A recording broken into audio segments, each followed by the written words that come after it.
los de material inorgánico, los líticos, ¿no? Algunos metales pueden ser tolerantes. Entonces nuestros registros indicaban esto de 20 grados, 12 grados promedios. Luego la humedad también era variable, donde deberíamos estar, digamos, en un 40-50%, no se podía. Nuestras temperaturas subían hasta 60, hasta 70% en ciertas épocas, más que todo en épocas de lluvia. Y las bajas llegaban hasta 30%. Entonces, como decía, estos cambios pueden ser muy peligrosos para el pronto deterioro de las piezas. Y entonces se fue modificando la infraestructura desde el piso, las paredes y los techos. Entonces ya de a poco hemos empezado a implementar parámetros que nos podían, digamos, mantener donde están escritos, digamos, las normativas dentro de esos rangos. Entonces, ya con la nueva construcción ya se solicitó un sistema de aire acondicionado. Entonces este sistema ya nos favoreció mucho, la instalación ya se tiene, digamos, ya buen tiempo, entonces los registros ya son más constantes. Por decir, promedios de temperatura tenemos 16, 18 grados, casi constantes, y la humedad entre 45 a 50%, constantes también. Entonces en este sistema se ha instalado un termostato de control. Cuando la temperatura baja por debajo de 16, digamos, ya empieza a activar el termostato, entonces ya permanece en esta cantidad de límites que está programado. Y cuando quiere subir más de 18, lo propio, el termostato ya regula que tiene que mantenerse, ¿no?, en estos parámetros.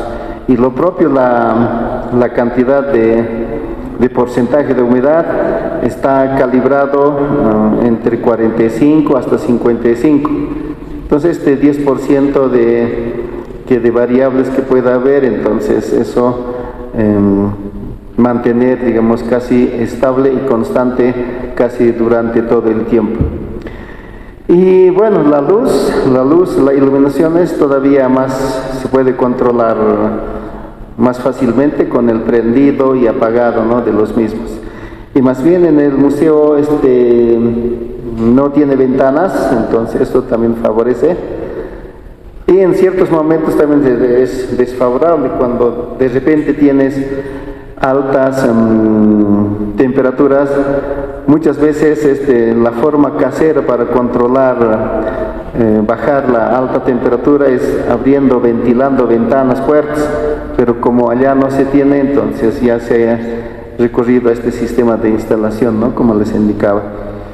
Y luego ya con los tiempos seguimos registrando en algunos momentos en otras salas pequeñas que teníamos, que la humedad era muy baja allá por el tiempo de junio, julio, agosto.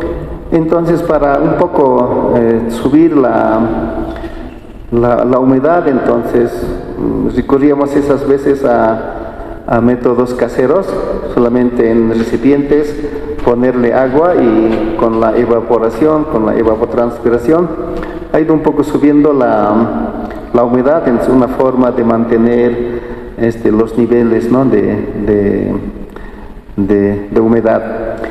Y entonces ya últimamente, poco a poco, ya con el tiempo constante, con la llegada de las tecnologías también, entonces se fue adquiriendo pequeños equipos, ya que los registros son más constantes, más puntuales y más confiables puede ser. Nosotros inclusive seguimos manejando nuestro termohigrógrafo de tambor, se llama análogo, con sistema de cuerda cada rotación de 7 días, que también es confiable, y en el alto tenemos parte de nuestra unidad. Entonces en estos ambientes estamos registrando con estos equipos. Entonces ya cuando ya usted quiere controlar más, seguir, digamos, lo que es el microclima, entonces ya últimamente ya tenemos con los equipos que es el luxómetro, ¿no?, que registra la cantidad de iluminación, ¿no?, su unidad en lux, y la temperatura y humedad, el termohigrómetro o termohigrógrafo también. Entonces son pequeños equipos, dispositivos que registran actualmente ya puede descargarse sobre un equipo. Entonces ya tienes los datos más o menos que a usted le interese. No, por ejemplo, aquí hemos traído algunos ejemplos, entonces más rato vamos a ver, van a pasar para ver. Hay termohigrómetros, digamos, del momento, donde usted va, digamos, a cierta sala, a cierto espacio, te registra el momento en el momento de humedad y temperatura que está en ese momento realizándose.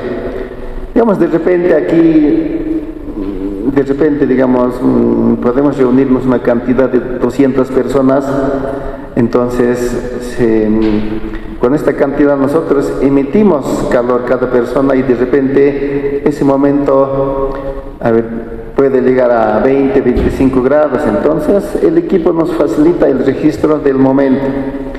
Y mientras el termohigrómetro digital o data logger, que también puede ser portátil, pero es recomendable es tener fijado en lugares, digamos, estratégicos.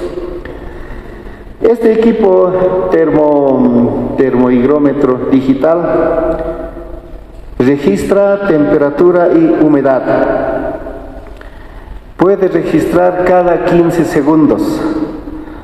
En un minuto tienes 4 datos de temperatura y otros 4 datos de humedad. Entonces en media hora, en una hora, en un día puedes tener miles de datos. Entonces nosotros cada 15 segundos no necesitamos tanta información que se requiere. Entonces hemos optado en nuestras bodegas registrar cada hora un dato. Entonces, en un día tenemos 24 datos de humedad y 24 de temperatura, 48. Y en la semana tenemos, multiplicamos por 7 tantos. En el mes tenemos otros tantos, y en el año tenemos otros tantos. Entonces, con estas cantidades de 24 por día se puede manejar. Luego ya con estos datos de descarga ya nos indican cómo está registrando, o en cada hora cómo está el comportamiento de microclima. Entonces nos facilita saber, ¿no?, casi pronto lo que son los resultados.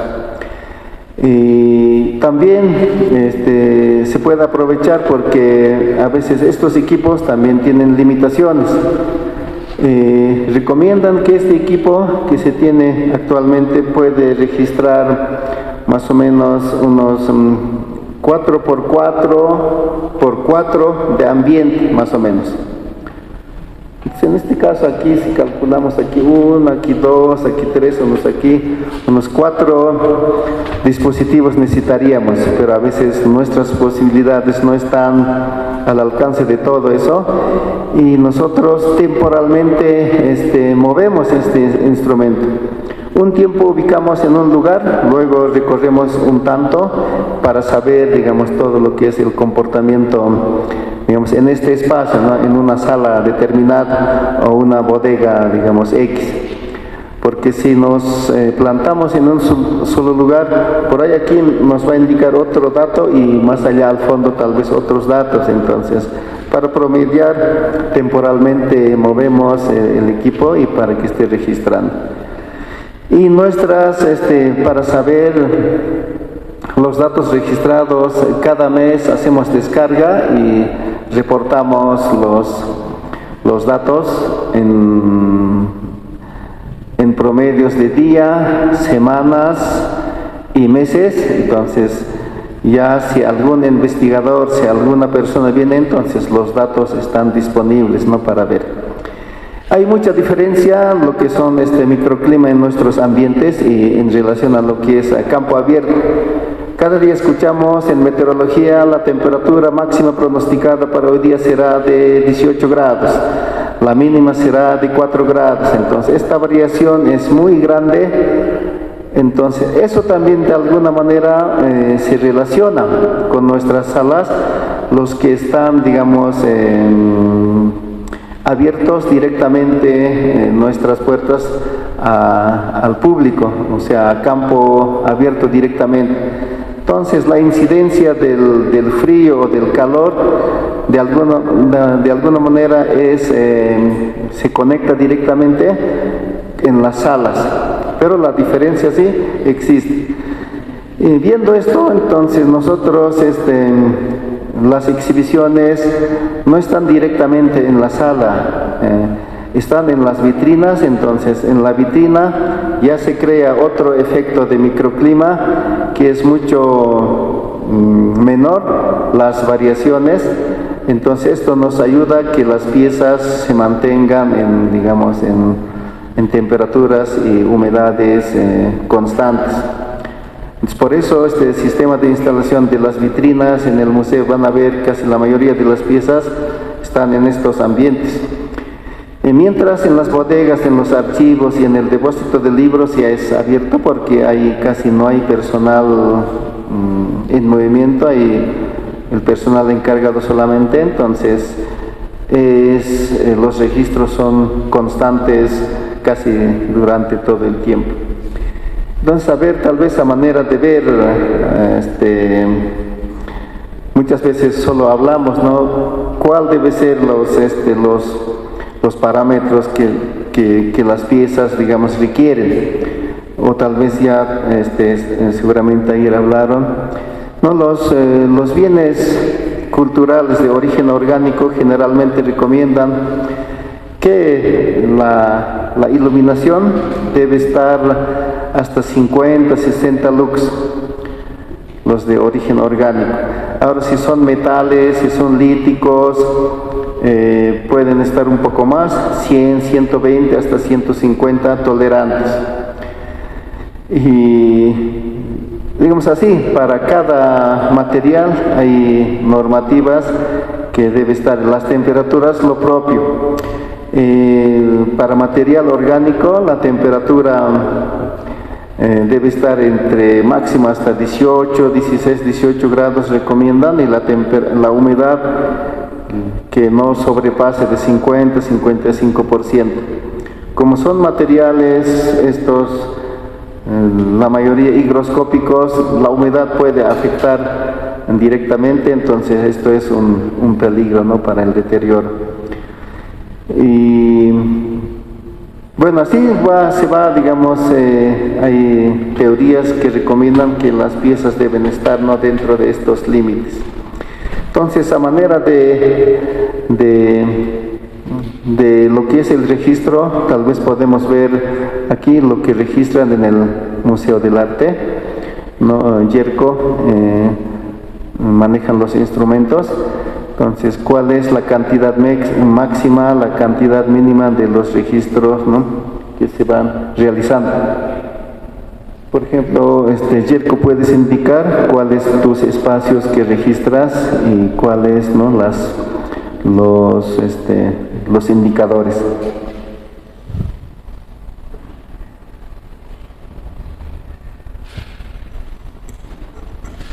Ok, sí.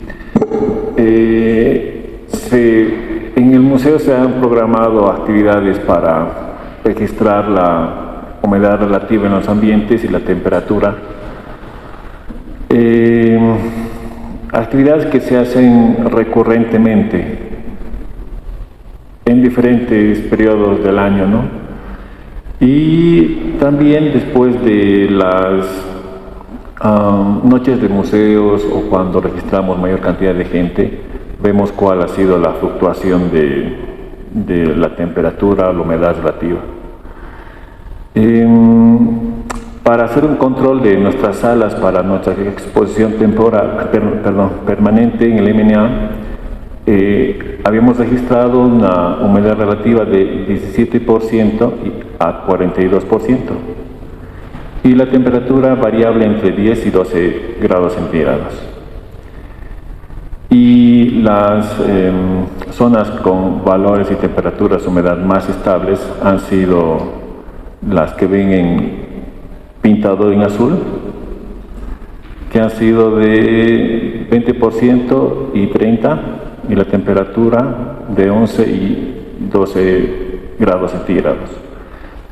Se ha realizado este control para que nuestras piezas a exhibirse en la exposición permanente tengan esa información, ¿no? Y nosotros sepamos a qué temperatura, a qué humedad relativa están entrando nuestras piezas y mantenerlas controladas. Estos datos fueron sacados de un instituto de patrimonio y conservación preventiva que manejan internacionalmente, ¿no? En los diferentes soportes, cantidades máximas, mínimas de temperatura, cantidades mínimas y máximas de humedad relativa y de iluminación en los diferentes soportes: tela, madera, metal, papel, mobiliario, material polícromo, diapositivas digitales, documentos, papel, blanco y negro, color, libros, mapas, planos, negativos de acetato y negativos de vidrio. Así también materiales arqueológicos, la temperatura, la humedad relativa, la iluminación. Para la cerámica, las conchas, el hueso, el marfil, metales como el cobre, oro, piedra y plata. Estos son cantidades relativas, ¿no? Un conjunto de bienes patrimoniales o bienes muebles, por ejemplo, pueden acostumbrarse a su microclima siempre que sea controlado con estos parámetros. Bueno, eso es en cuanto a la experiencia del MNA y su registro. Habíamos considerado con Primo mostrarles cómo actúa el dispositivo que hemos conectado a la laptop. Su último registro ha sido a las 4:12, ¿no? Si observan sus cantidades o las variables han sido continuas, no ha habido ningún cambio exagerado de temperatura, de humedad tampoco. La humedad relativa, esta es la humedad, ¿no? Ahí está. La humedad relativa, el punto rocío, que es el verde, la temperatura, que son los parámetros que más nos llaman la atención, ¿no? Nos importan. Y queríamos hacer una especie de práctica para usar este dispositivo, el DataLogger. Es necesario configurarlo, obviamente es necesario instalarse el software. Una vez instalado, es necesario configurarlo. Entonces,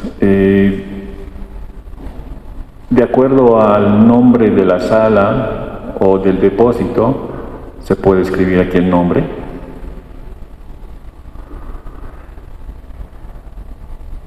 Queremos saber en centígrados, porque nuestra medida es así. Queremos saber cada cuánto va a registrar, cada cuánto tiempo. Estamos configurando el dispositivo.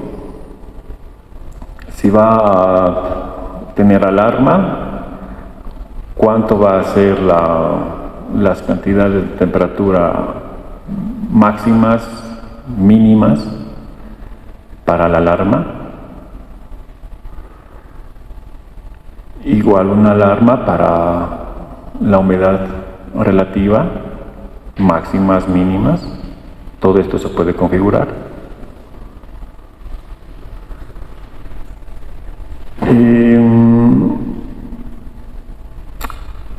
Se le dice que el dispositivo actúe inmediatamente, ¿no? Una vez configurado, y se termina. Entonces la configuración ha sido realizada, podemos extraerla de la computadora, y a partir de aquí va a empezar a generar y registrar los datos. Entonces ahorita va a empezar a registrar. Está con batería baja. Bueno, va a empezar a registrar y vamos a esperar unos minutos mientras Primo nos dice que si es el mismo aparato que utilizan en el museo. El data logger solamente es registro directo.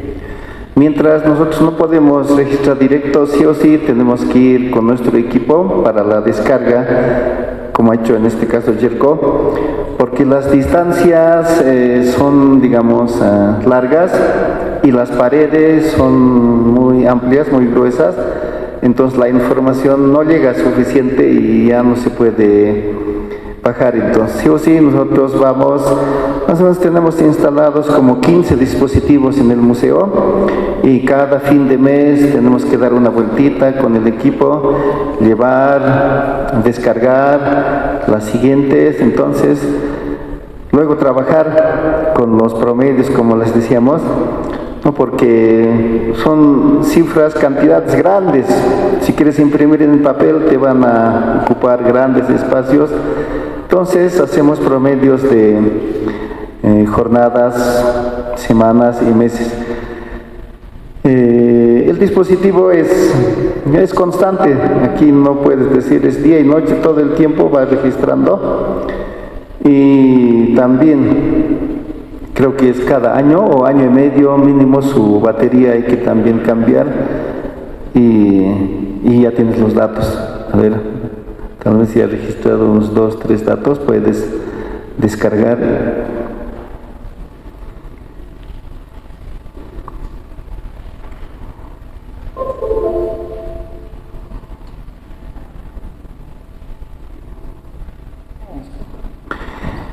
Ya, entonces ahora está entrando lo que va a ser la conexión. Entonces el equipo ahí nos indica bajar, detener. En este caso creo que ha tenido buen tiempo de uso, entonces a ver.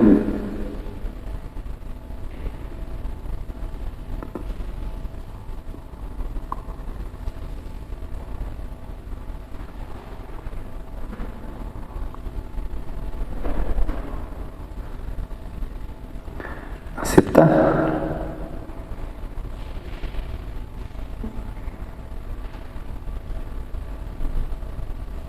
Bueno, hay muchos modelos de estos equipos que están llegando para cada fin, digamos, de control de microclima, Y decía, creo que aquí tienes este punto de rocío, ¿puede ser?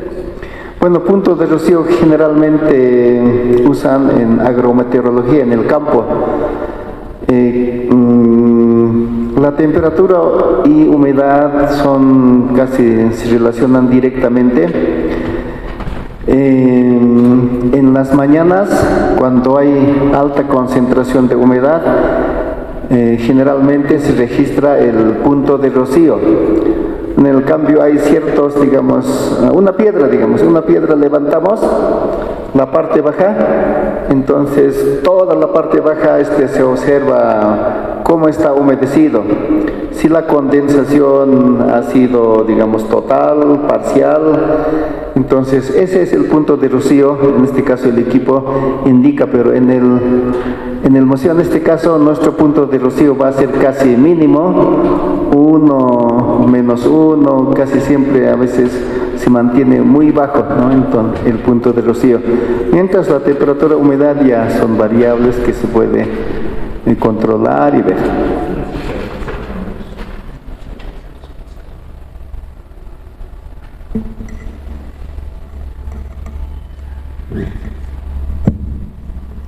Sí, bueno, como les habíamos dicho, hemos hecho la prueba.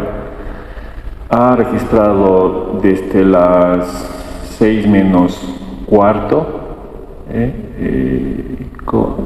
con 38 segundos hasta 6 menos cuarto, 44 con 39. No ha habido mucha variación. Estamos viendo que la temperatura es esta. Si ponemos nuestras alarmas, nuestra alarma de temperatura está por encima, ¿sí? Se debe a que estamos aquí. Hemos aumentado la temperatura en el ambiente. La humedad también se registra y su alarma máxima está todavía por arriba, ¿no? Entonces, lo bueno de este dispositivo es que nos muestra lo que queremos ver, nuestras máximas, nuestras mínimas, nuestro punto rocío, como explicaba Primo, y también la humedad relativa, igual, ¿no? Nuestras máximas y mínimas. Este data logger se lo coloca nosotros lo tenemos en nuestras exposiciones permanentes y vamos registrando de acuerdo a los cambios que existan en el ambiente. Como ven, aquí no ha sufrido ninguna alteración, pero si de esta sala cambiamos el dispositivo a otra sala o tenemos un cambio brusco de temperatura y de humedad, va a fluctuar aquí las mediciones, ¿no? Y le propuse a Primo hacer esa prueba también, para que vean que sí cambia, ¿no? Que sí fluctúa. Entonces vamos a volver a configurar el dispositivo para hacer otra prueba cambiando de ambiente.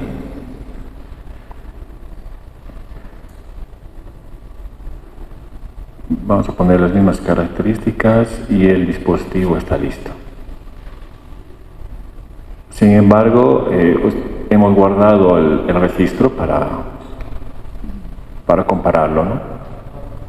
Pero una sugerencia sería poner un intervalo de registro un poco más corto, que está cada 10 minutos. Cada 5 minutos vamos a cambiar de sala. ¿Cuál? El intervalo de registro que está configurado cada 10 minutos. Cada 5, cada 2.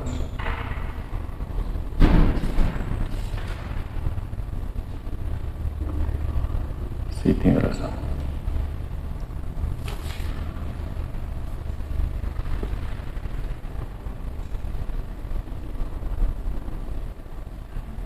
Ok.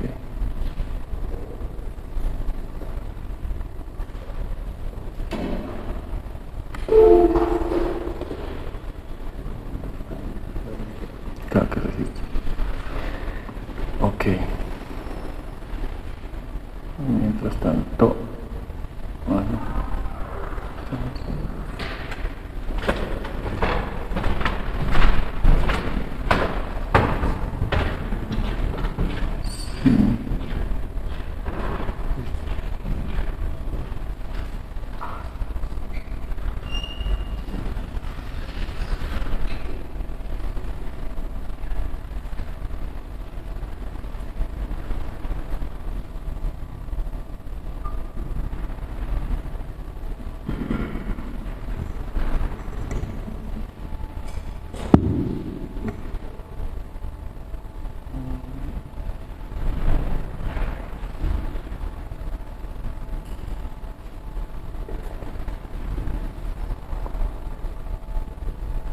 Ya, vamos a hacer la prueba del dispositivo, lo vamos a llevar a otro ambiente para que se vea el cambio de temperatura, ¿no? Esto mientras yo llevo esto al otro lado. Mientras, tal vez desde aquí tenemos facilitado otro equipo, que es el luxómetro. Que registra, digamos, la cantidad de iluminación que se emite en el momento. Por ejemplo, a campo abierto, la radiación solar está entre 2000 a 3000 lux, muy alto, digamos. Aquí, estos registros más o menos es aquí en La Paz. Estos 2000, 3000 lux es totalmente, digamos, no recomendable, y por eso las normativas, ¿no?, para bienes culturales ya se tiene determinado, entonces debemos intentar cumplir dentro de estos rangos. Ahora, en nuestras salas ya podemos tratar de manejar la iluminación. Si tenemos, digamos, alta iluminación y a veces no tienen los focos o últimamente los focos LED suficientes, entonces nosotros usábamos filtros para reducir la intensidad de luz. Son unos plásticos que reducen, digamos, estos anteriores, por ejemplo, los tubos fluorescentes, estos emiten igual alta intensidad, está entre 500, 400 lux. Mientras con estos filtros son unos plásticos que se envuelve a este tubo y ya se puede reducir, digamos, a la mitad. Si un foco fluorescente de 40 vatios emitía 400 lux, podemos bajar a 200. Bueno, ¿no? Es un poco la experiencia que hemos realizado.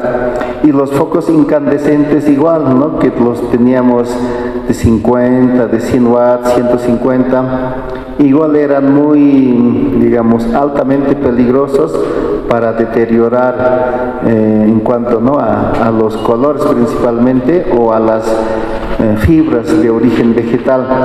Entonces estos igual se podían reducir, ¿no?, en su época, en su momento, pero actualmente ya todo está cambiando y ya en estos días contamos con para, digamos, de lo que son estos para reducir los focos LEDs. Últimamente los paneles LED, estos ya vienen, digamos, reducidos su luminosidad, su intensidad de luz. Además, estos, digamos, son fríos, ya no son incandescentes como los anteriores, entonces ya se puede manejar de muchas maneras.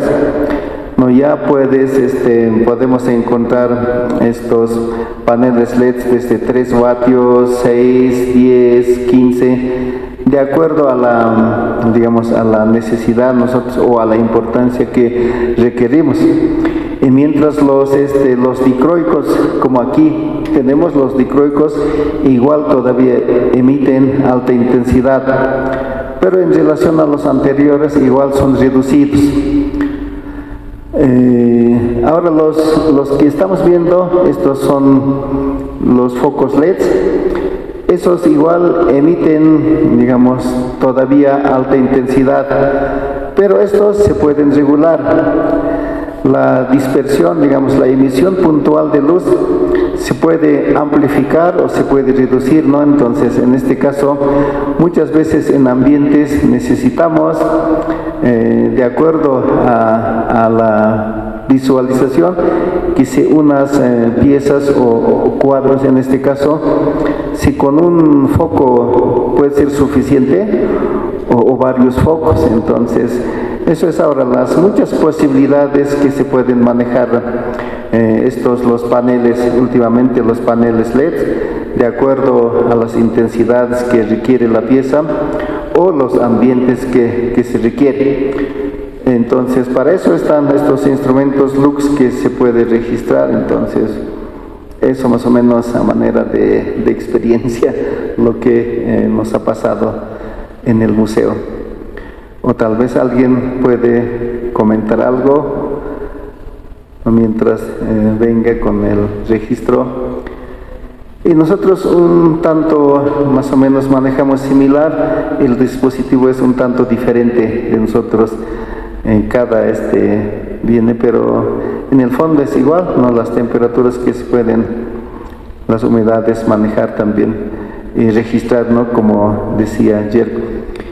Para las pruebas se podía hacer, digamos, en ambientes donde hay mucha variación, ahí los datos pueden ser más, a ver, las diferencias que se pueden ver, mientras otros ambientes cerrados casi siempre se mantiene constantes. Entonces eso para control, ¿no? de los ambientes que se tienen. Tal vez a manera de complemento también, no solo para conservación preventiva dependemos de factores climáticos, sino hay otros factores biológicos, otros agentes que también es peligro, ¿no? Para el deterioro de las piezas. No es también un poco, tenemos prácticas en cuanto a lo que es control de insectos en este caso. Lo más común que se nos han presentado son los de clase lepidópteros, que son las polillas y las termitas. Y uno que otro, una vez apareció se llama pececillo de plata, que son unos minadores para papel, no para libros, pero más que todo para estos termitas y polillas. Manejamos también algún producto, directamente una insecticida, porque estos son igual de alta peligrosidad. Cuando una vez se detecta, la acción debe ser de inmediato.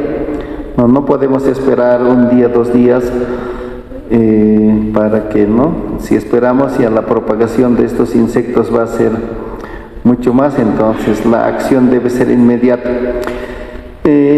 Bueno, nuestras acciones son, digamos, separar las piezas probables infestadas en unas bolsas plásticos. Luego aplicamos esta insecticida, se llama Fostoxin, que está en base a yodo y azufre, yoduro de azufre, y en base también a aluminio. Son unas pastillas sólidas. Cerramos en una bolsa hermética, utilizando igual materiales al alcance, digamos, estos plásticos un poco, digamos, gruesos, de 150 micrones. Los delgados no son tan recomendables, ¿no? Estos los normales de 150 mínimo, o más grueso de 200, mucho mejor todavía. Cerramos en estas bolsas y colocamos la pastilla. Entonces en unos 3-5 días la pastilla con el aire reacciona, entonces toda la bolsa que está, digamos, con las piezas, entonces ya se transforma en una ceniza, en un polvo. Sacamos, entonces ya esto hay que eliminar y directamente, ¿no?, los insectos ya tienen que quedar eliminados. Muchas veces en una primera intención no es completo, entonces hay que hacer una segunda aplicación y ya hasta eliminar los probables insectos. Entonces a veces eso también se nos ha presentado, y también alguna vez por alta humedad algunas piezas, también piezas metálicas, igual se han presentado probables corrosiones, ¿no?, por alta temperatura. Entonces estos igual neutralizamos un poco con limpieza, ¿no?, con pequeños concentraciones de ácido, para que, digamos, el deterioro, la oxidación todavía que no esté activo. Pero más fundamentalmente en La Paz tenemos el gran aliado, es el clima, ¿no?, el clima frío. El clima frío es muy favorable para las piezas, ¿no?, que no deja proliferar, digamos, insectos, en este caso biológicos, o tal vez otros microorganismos, ¿no?, que pueden ser los probables musgos, líquenes, hongos, o tal vez algunos mohos que tal vez pueden proliferarse, originarse por altas humedades o altas temperaturas. Pero eso no sucede mucho porque el frío en La Paz es muy favorable, ¿no?, en relación a Santa Cruz, por ejemplo. Colegas de Santa Cruz tienen bastante problema con esto de altas temperaturas, alto clima. Aunque tengan así sistemas de aire acondicionado instalados, a veces es insuficiente. Aparecen ya otros factores, ¿no?, que son los vientos, ¿no?, los vientos, las precipitaciones, que estos causan también otros motivos que las piezas pueden deteriorarse, ¿no? Más o menos eso, las pequeñas experiencias que tenemos en cuanto a lo que es control de insectos en este caso. Y muy poco que son las aves y roedores.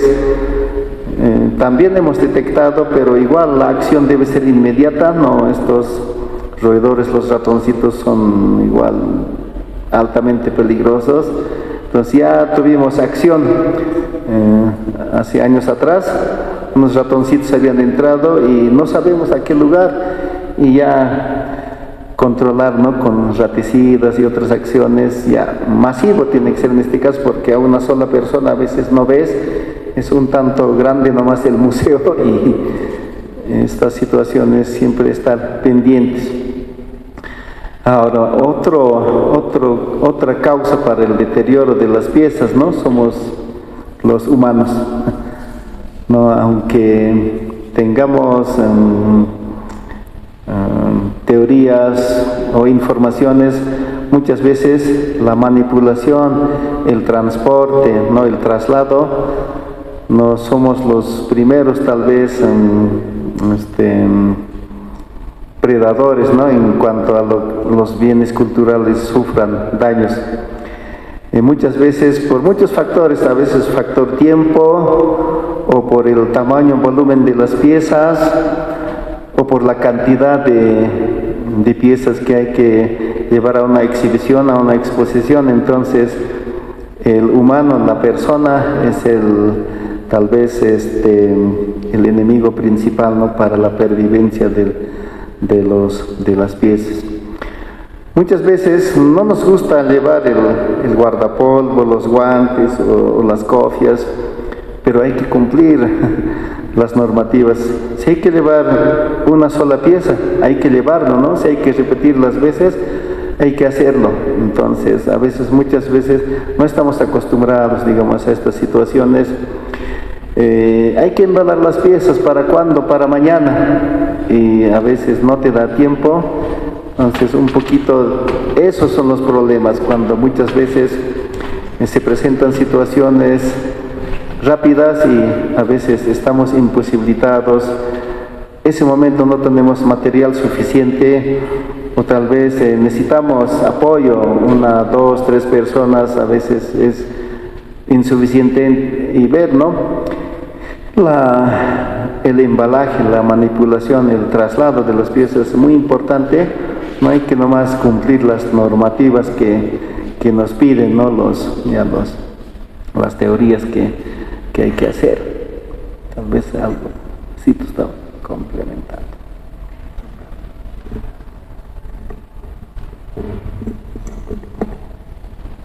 Ok, bueno, aquí hay una comparativa de estas dos fichas. A las 3 de la tarde en el taller de conservación habíamos registrado una temperatura del 16 grados, más o menos, con una humedad relativa del 38%.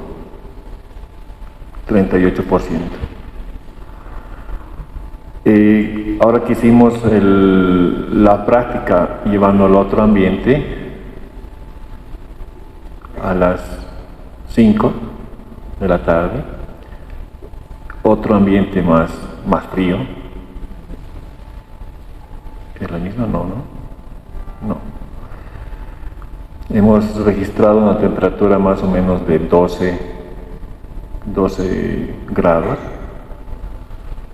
con una humedad relativa del 30%. ¿No? Entonces, no, a ver, el rojo es, no, perdón, aquí es la temperatura, es la línea roja, la humedad relativa es la línea azul. ¿Ok? Entonces se puede ver la variación en diferentes salas.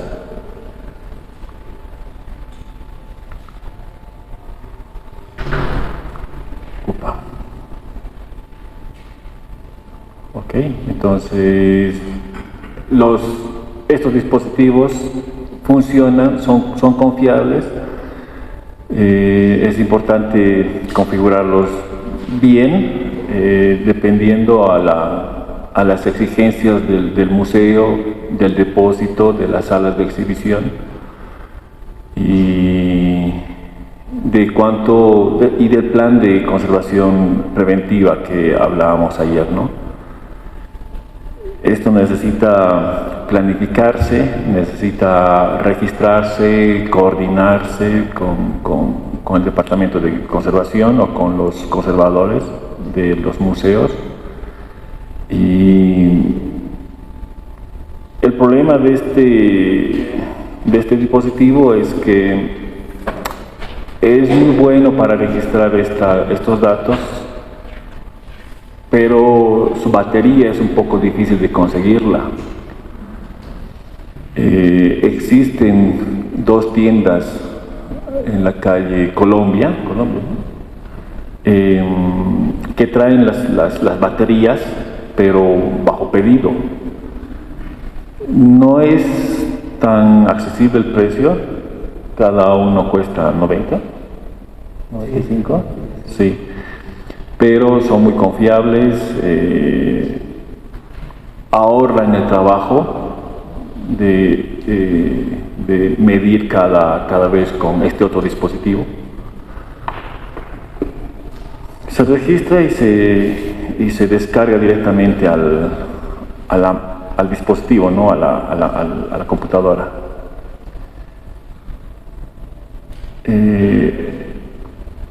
Si tenemos suerte, vamos a probar este dispositivo que también le falta una pila, para que hagamos la práctica en esta sala, pero mientras tanto podemos hacer la práctica con el luxómetro.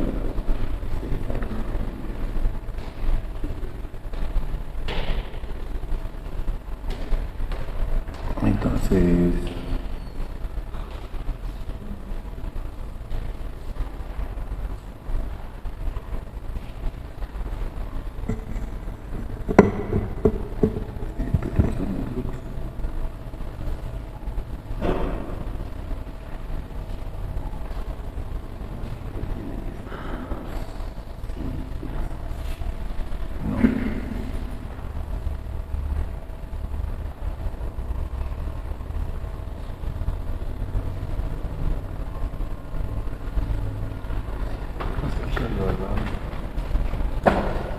bueno, cada instrumento a veces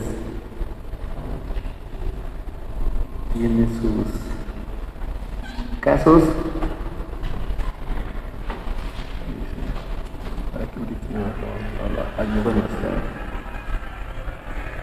al cuadro. Y a ver, ahorita calibrado.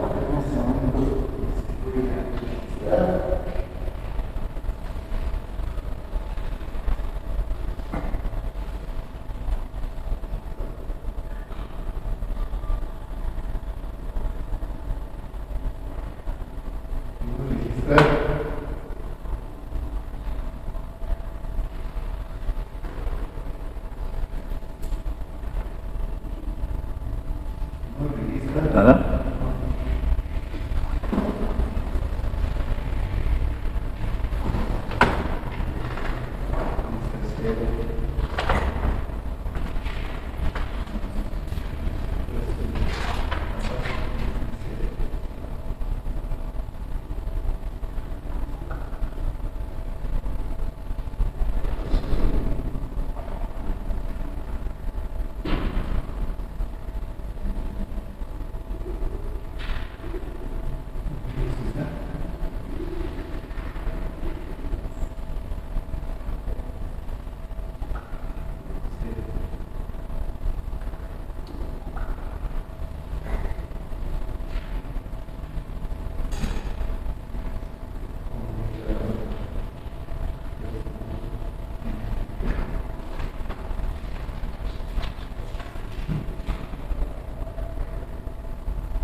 Bueno, no es hacer propaganda, pero nosotros, como dice, sí es difícil un poco la adquisición de batería.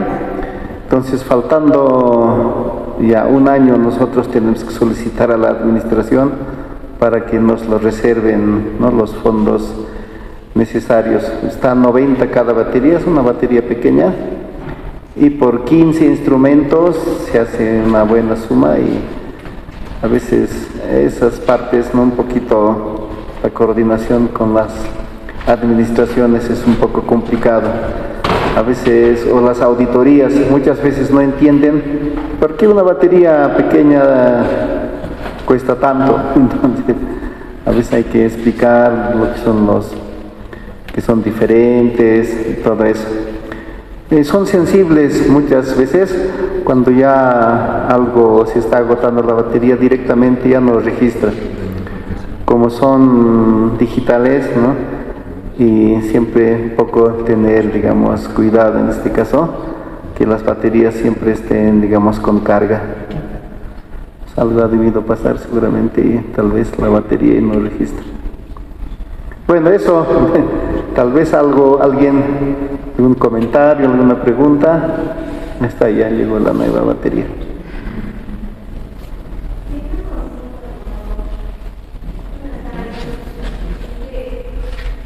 En caso de que existan piezas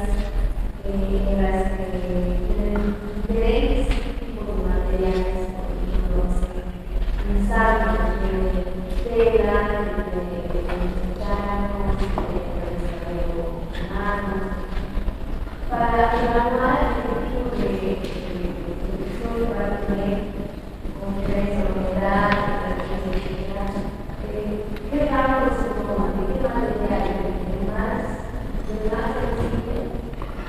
Pues en este caso dices que una imagen más o menos. Bueno, una imagen muchas veces se compone de diferentes materiales, en este caso directamente sería mixto, digamos, ¿no? Tal vez tienen de origen inorgánico, orgánico. Entonces en este caso ver más, por eso hay unos puntos cuando decimos, ¿no?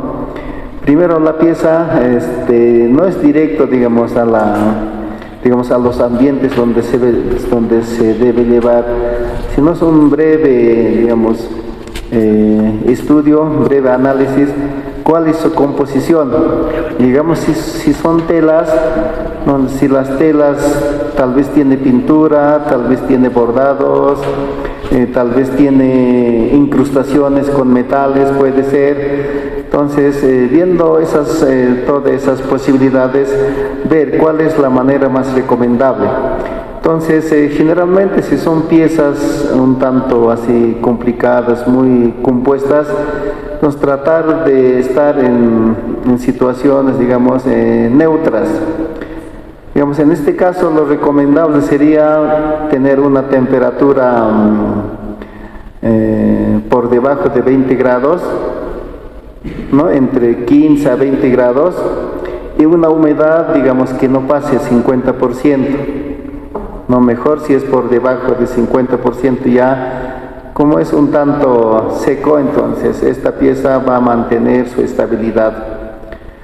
Ahora, si los cambios son así fuertes y no tenemos ambientes adecuados, intentar crear, ¿no? Hasta muchas veces, a manera de experiencia también, cuando el museo adquiere nuevas piezas, nuevas adquisiciones, no sabemos de qué ambientes ha venido y nosotros tenemos que realizar una cuarentena, ¿no? Una cuarentena de unos 7, 10 días, 15 días, dependiendo de la pieza, ya adecuar a nuestros ambientes, porque si directamente llevamos ambientes estables, por ahí la pieza venía de otros ambientes y va a sufrir cambios fuertes, digamos. Y por eso muchas veces recomendable es hacer una cuarentena. Ahora, si no tenemos espacios suficientes, adecuarnos, buscar formas. Ahora hay materiales que se pueden disponer, por ejemplo el cartón es muy recomendable, y también hay cartones diferentes, hay cartones ácidas fuertemente, intentar buscar que sean neutras lo más posible y ya tenerlo estas piezas unos días y a ver luego cuál va a ser su ambiente que vamos a resguardar. Esta ya era la batería. Ahorita en este momento aquí estamos a 100 lux en este momento, en este punto. 95. Tal vez a manera de ver, tal vez podemos movernos un poco para...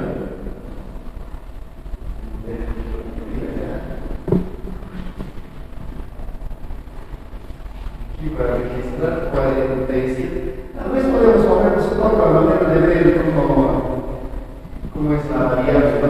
Bueno,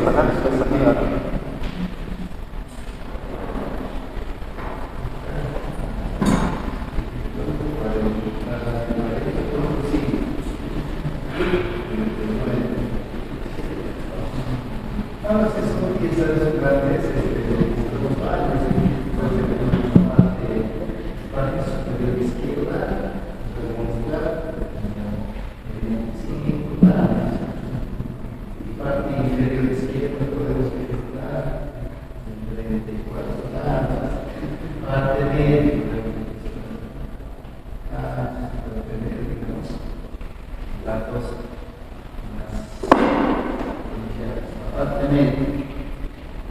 Vamos a siempre llevando una dirección a la luz. Esto puede ser variable en esta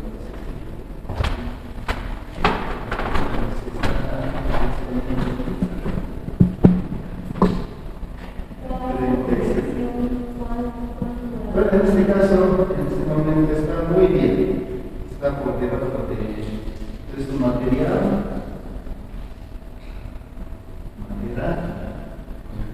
origen orgánico, entonces, que no pase de 100, está en su lado. Pero aquí estamos viendo que las dos no es directo, nuestro libre está a su lado. Ahora si vamos a otro de aquí, aquí hay que es nuestro 60%.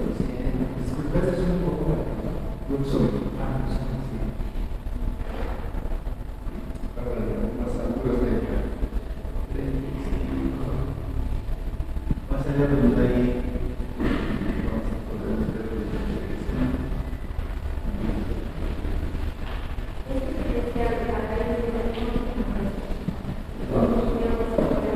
puedes que vamos a ver 2.000 a 3.000. Por eso recomiendan que esté altamente peligroso para las piezas. Y si va, era alta, pizza, 119, 120.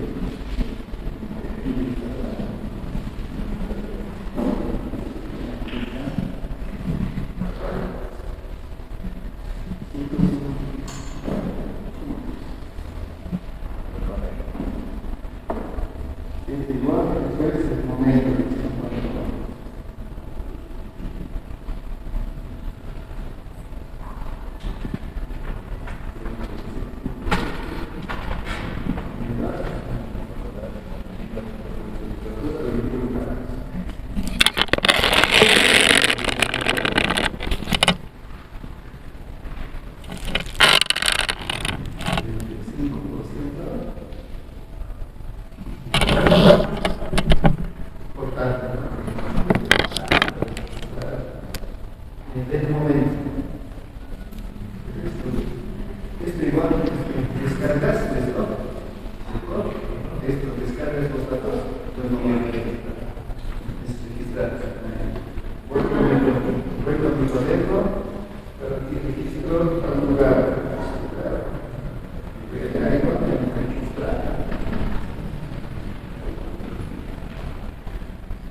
Hay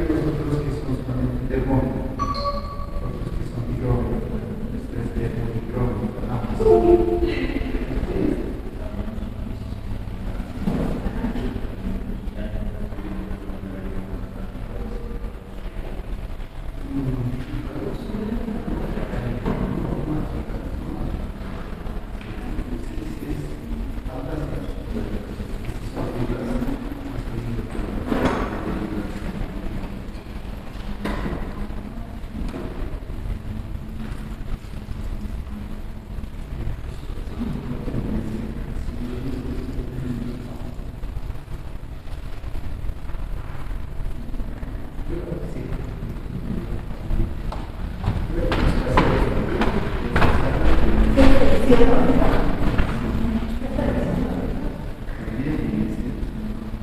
de los más orienta los conceptos humanos,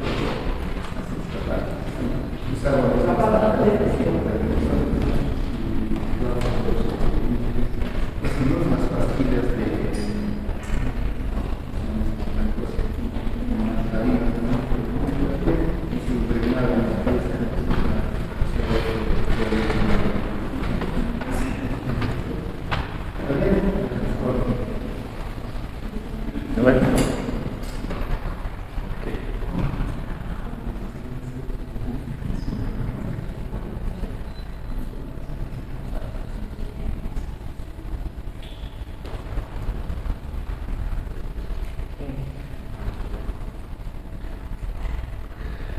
Ok, bueno, con respecto a la explicación de Primo y luego de hacer una pequeña práctica con los equipos, ¿tienen alguna pregunta? Bueno, mencionaron el uso de insecticidas al momento de hacer la limpieza de insectos, ¿no? Pero esto me llama un poquito la atención desde el punto de vista de la restauración de libros. Yo me dedico a tal, ¿no? Entonces, me llama la atención, ¿por qué? Porque la mayoría de los insecticidas tienen dos elementos muy importantes que son muy perjudiciales para las tapas de los libros, tanto como las hojas, que es el sílice y es el ácido bórico, porque son resecantes que absolutamente tienen todos los insecticidas, si mal no estoy. Entonces, ¿cómo se hace un tratamiento respecto a eso sin necesidad de afectar tanto a una biblioteca que trate justamente estos temas de conservación?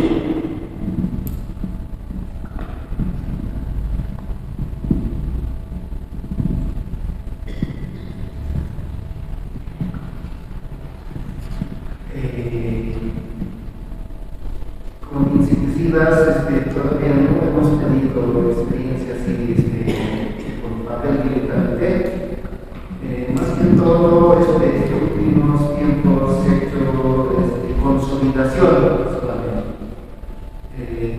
Porque directamente aplicar insecticida al papel no hemos practicado todavía. Y también no tuvimos, digamos, oportunidad de tener insectos en el papel. Esta única vez, como les comentaba, probable pesticida es un insecto así plateado, pequeño, de unos 2 milímetros,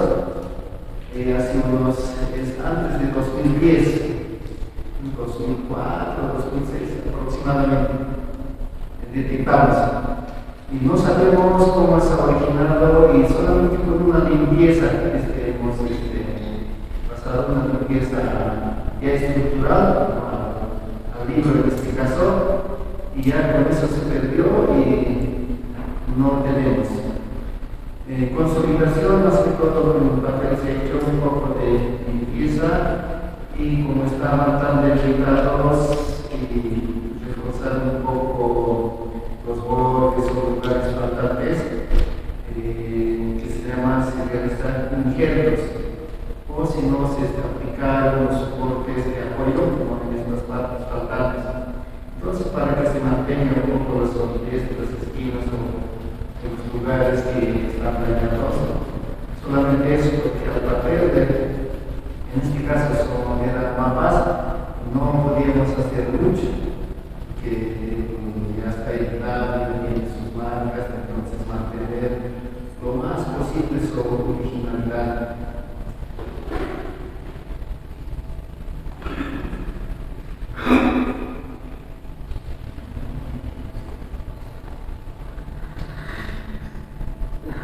Sí, buenas tardes. Me gustaría saber cuál es el nivel de eficiencia del color en la iluminación.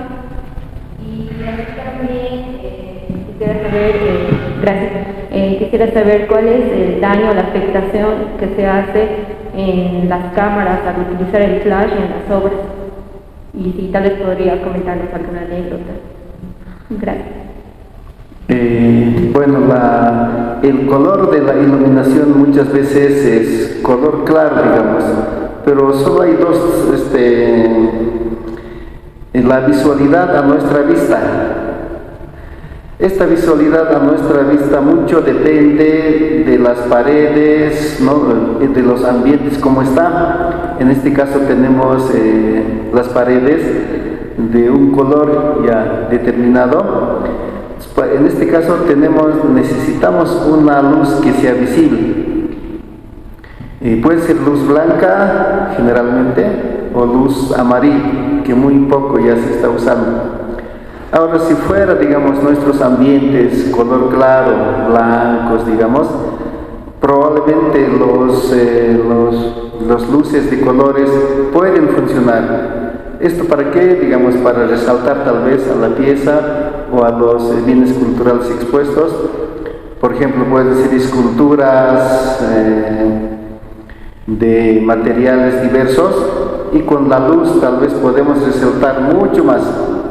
O tal vez si la escultura es colorida, entonces con una luz neutra también podemos resaltar. Entonces la luz es muy, en este caso, depende a la visibilidad de la persona, no en este caso al público que va a visitar. Puede ser, digamos, públicos con carácter solamente de muestra la pieza, como en este caso, casi tenemos luz neutra en estos cuadros. O luz indirecta, no están iluminando a las piezas y vemos los cuadros de forma neutra. Ahora, si queremos resaltar tal vez los marcos, en este caso de los cuadros, tal vez ya podemos utilizar luz direccional o luz puntual, ¿no? Que pueden resaltar los marcos del cuadro en este caso, o las figuras o los motivos de la obra que se puede resaltar. Pero en este caso, como son mayoría en colores neutros, ¿no? Los neutros generalmente son blanco o negro y puede resaltar. Ahora, últimamente, con las piezas o las últimas obras que se presentan, digamos, los artistas ya totalmente diferentes, formas abstractas. Entonces aquí la luz ya puede depender mucho, ¿no? De qué quiere resaltar, digamos, a la pieza, o dentro del ambiente cómo estamos, digamos, qué queremos ver, ¿no? La luz muchas veces últimamente está cambiando mucho a las exposiciones y depende también, ¿no? Del tiempo que va a estar expuesto. Para una exposición temporal breve la luz puede ser importante, pero para una exposición permanente ya la luz con el tiempo ya puede ser peligro, ¿no? De deterioro más que todo al color, ¿no? De color. Y si son fibras así vegetales o animales, entonces el color muy pronto se puede deteriorar inclusive, ¿no? Eso.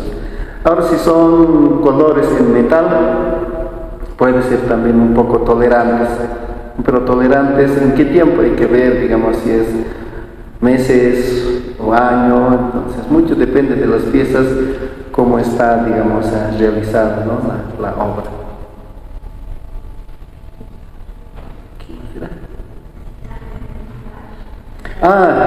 El flash emite alta intensidad de luz. Fácilmente en un disparo de flash debe estar por encima de 500 lux. Entonces no recomiendan cuando son obras, no prohibido con flash. Entonces es muy alta su iluminación. No sé, podríamos probar un flash y pues seguro va a registrar alta intensidad de lux. Entonces eso, las veces que se puede aplicar a una obra, entonces estamos apurando el deterioro, ¿no? Estamos ya la pieza modificando de lo que era su estado original. Entonces no recomendable para las piezas. Sí, para los líticos o los metales, como son algunos metales, pueden ser tolerantes, ¿no? Eso casi no pasa, digamos, mucho el efecto, ¿no? de que puede quemarse y todo eso, la pérdida de colores.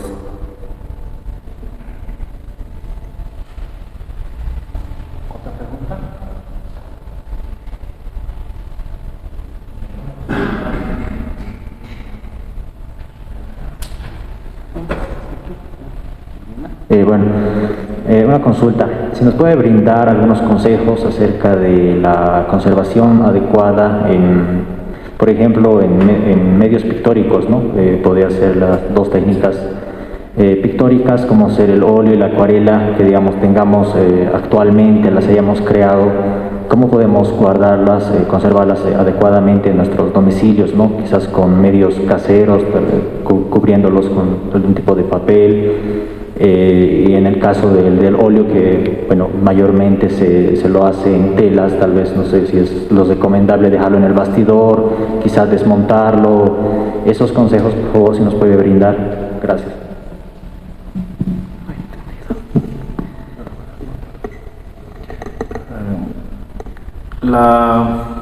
La conservación preventiva en domicilios particulares es, como tú dices, una conservación casera, ¿no?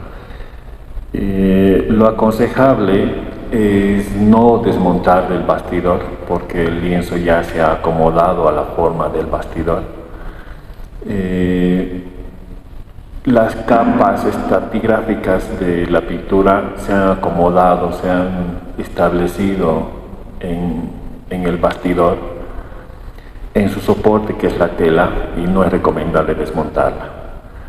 La conservación preventiva que tendrías que aplicar a estas pinturas, a estos cuadros que tienes, es alejarlas de las ventanas, porque tener una ventana cerca es tener polvo que entra, luz directa del sol que puede entrar, que puede dañar a la película pictórica. Si está en exposición tendrías que hacer eso, ¿no? Si está en un depósito, tratar de que igual no le llegue la luz, tratar de que tu depósito no tenga insectos, roedores, que no entren animales domésticos, ¿no? Entonces, la conservación preventiva casera sería eso. Obviamente es necesario registrarlo, tomar los datos, ver el estado de conservación, para, si no hay planes de hacer una conservación curativa o restauración, detener el deterioro que pueda tener o no, dependiendo del estado de conservación.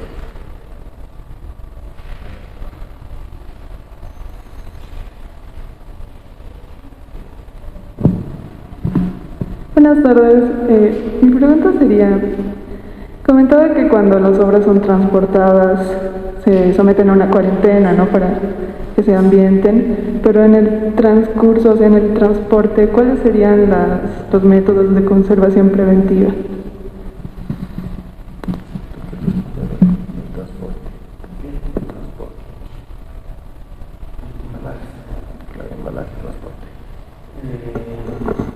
De estos casos, de hecho, primero tenemos que preguntarnos, al transportar, la pieza va a ir en movimiento, ¿no? Así sea a distancia corta, largas. Entonces, primero, para que la pieza no sufra esta vibración, entonces en el embalaje sería el punto, ¿no?, de importancia de envolverlo, digamos, acolcharlo, acomodarlo, amoldarlo, ¿no?, con soportes, digamos, que sean adecuados.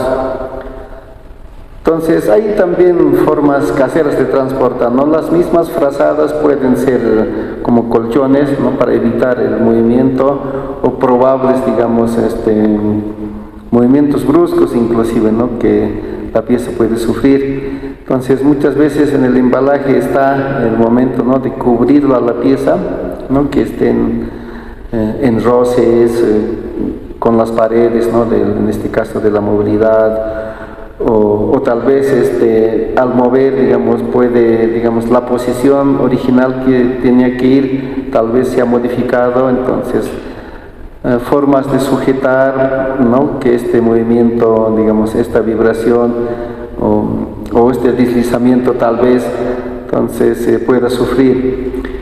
Y sobre eso, como complemento, serían los factores climáticos, ¿no? en el transporte. ¿No? Si son, digamos, largas distancias, ver cómo está el tiempo allá y cómo está el tiempo aquí en el momento donde se va a transportar o se va a trasladar, ¿no? Y ver los espacios donde se va, digamos, a exponer, donde se va a resguardar, no sé, y ver todas esas situaciones ambientales básicas, ¿no? Para que la pieza o los bienes culturales no sufran cambios y no sufran, digamos, estos peligro siempre, ¿no? Cuando se lleva de un lugar a otro, el deterioro, ¿no? El deterioro, la causa, ¿no? Puede ser incluso mucho más allá. Sí, para complementar lo que decía Primo, cuando se realice un transporte de un bien cultural o de una obra de arte, y si se quiere hacer conservación preventiva, va a ser necesario que se mida previamente las condiciones de temperatura, humedad relativa de donde estaba la pieza, a dónde va a llegar la pieza. Es necesario verificar el estado, el ambiente donde se va a depositar la pieza. Que sean temperaturas similares, que sean humedades similares, si no las mismas. En el momento de transporte, como dice Primo, es muy importante tomar los recaudos para que las piezas no se golpeen, no se rocen, no haya fricción. Materiales como la tela galleta, que permite que las obras respiren,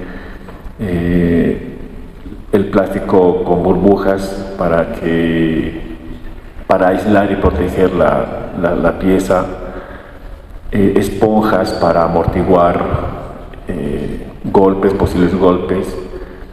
Se recomienda, si fueran obras, cuadros por ejemplo, la fabricación de cajas de madera con estas ya sean espumas rígidas como el plastoformo o esponjas para amortiguar posibles golpes, ¿no? Entonces esos son los materiales que se pueden usar para realizar el transporte de piezas.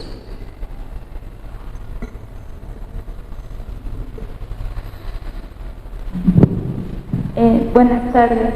Una consulta. Cuando tenemos exposiciones de bienes culturales itinerantes a campo abierto, ¿cómo conservamos, cómo hacemos lo que es esta conservación preventiva in situ, en el lugar? Porque sabemos que nuestros bienes van a estar expuestos a polución, a quizás cambios ambientales, cambios biológicos que puedan dañar nuestra pieza.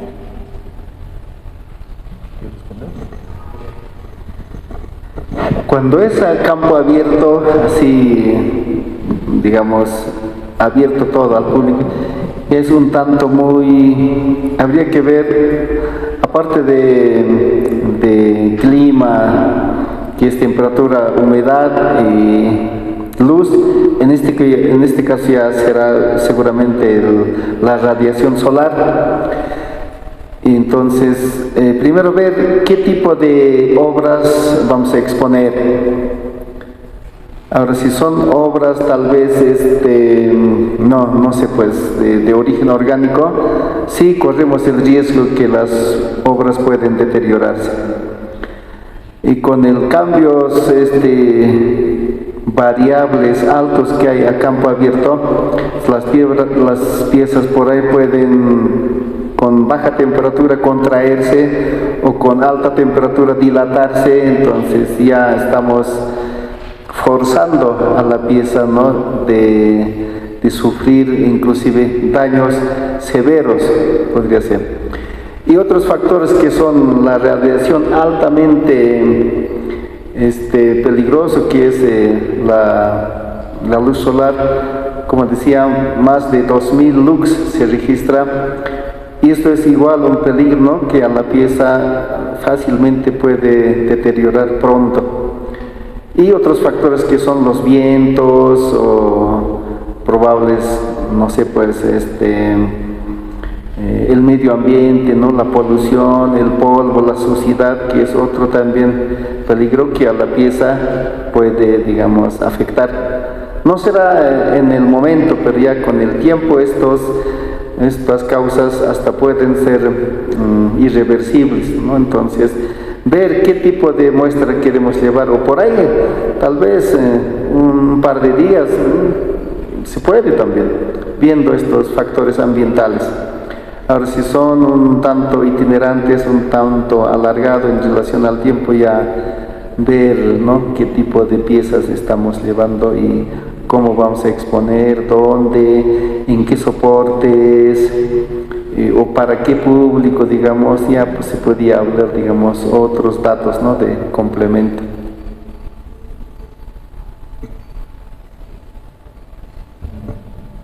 ¿Alguna otra pregunta?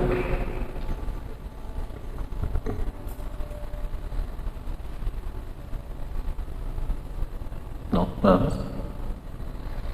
Ok. Bueno, por hoy vamos a terminar la sesión. Recordarles que mañana tenemos la última sesión de este pequeño seminario de conservación preventiva y pedirles que vengan más temprano, 1 hora más temprano, a las 4. Vamos a tener la conexión con una conservadora que trabaja en el Instituto de Patrimonio Cultural de España, y ella nos va a hablar de la conservación preventiva